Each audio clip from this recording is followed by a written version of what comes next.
Hi. In this short video we show how to use left and right panels. These panels are common in apps, to hold things like menus, or some additional info for a screen. To start, I add a burger-like menu button to a screen. This button will open the left panel. I use a standard flex row element. Then, I adjust column width. Now, I go to Components Choice and drag a button to the needed cell.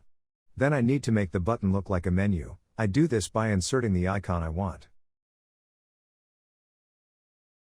So, this is our home screen. Now I want to see and modify the left panel.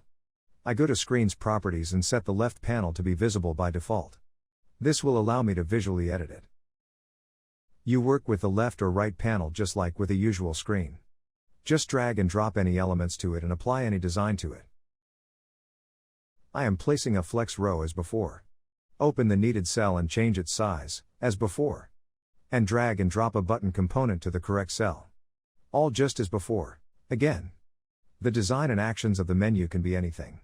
Now, I place a new icon, to signify closing the panel, and then I delete caption on the button, to keep there an icon only. Save the app. Now, let's go to the home screen itself, by hiding the left panel. Again, I do this in Properties of the screen. My last steps will be to set the burger button to open the left panel. I select the button and Open Actions tool. Now I add a new action called Set Component Property. Now I tell the platform that it is the property of the screen itself I want to change, then select that it is the left panel and then select that I want it to be shown. So when the burger button is pressed, it will be now shown. OK. Now unhide the left panel in the constructor. And do the same for the closing button of ours. Set left panel property of the screen to hide, when this button is pressed.